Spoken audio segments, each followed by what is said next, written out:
So, so basically, what I got from my two co-workers who are gun owners, it seemed like to me they want to keep everything secretly. They don't want the government track them because one of my coworkers was telling me in New York they can track down who has a gun in the state of New York and find out what kind of gun they have and this and that and the third. And they feel like that's not right. They feel like the government should not know how many guns they have, and they feel like they should not know, where they live and this and that. So I'm sitting here and listening to them, and I say, well, basically you're saying you want everything secretly.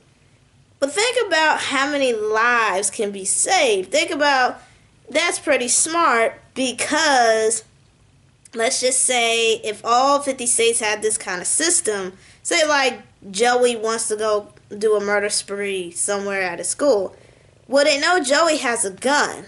And if he's going around saying all these bad things, start shooting, the government knows who have that gun. They don't have to run a search because they know the exactly location where he lives at. They know what kind of guns he got. That's smart. But it seemed like to me when I'm get out of these two guys, it sounded like to me they just want everything in secrecy. They don't want the government to follow, track, or anything because they feel like their rights are getting violated.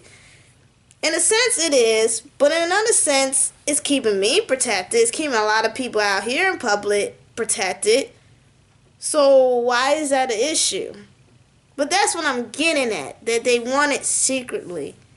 And last and not least about this whole ordeal is that let's call it as we see it.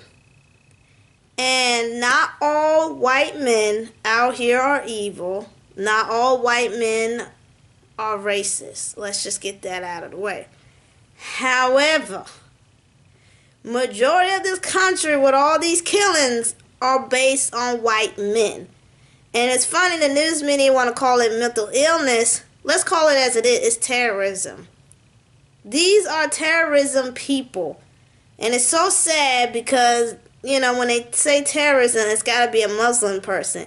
That's pretty messed up. When it's a black person, it's a thug. And when it's a Latino person, it's a Latina gang or something like that. Let's call it as it is. Terrorism don't have no color. And sure does not have a nationality or a country stamp on it. Because terrorism can be anything and anyone. You don't have to be in a group. You could be by yourself. But one thing I want people to know, terrorism wasn't start from Iraq. It was start from America. Ku Klux Klan is the first terrorism people that terrorize African American people day and night. That was the first terrorism in this country. So, whatever nationality a person is, if they're terrorizing people around their neighborhood, the communities, in public, in events, that's terrorism. So, the media need to call it as it is. These white men are terrorists. They are terrorists. I don't care what you call it. You never say a black man have a mental illness. You never say a Latino man have a mental illness. You never say a Muslim person have a mental illness. Call it as you see it. It's terrorism. I want to get that out of the way. Because I'm like, come on now. And I have to be neutral sometimes because 9 times out of 10, most anybody around this world has a mental illness. But when somebody is blowing up people and shooting people, that's terrorism. Regardless what color skin they are, that is terrorism. And we had 2 white boys who terrorized their community. One in Florida and one in Austin, Texas. He blew up people left and right. That's a terrorist. The Florida boy, that's a terrorist. Call it as you see it. The Las Vegas shooting, that's terrorism.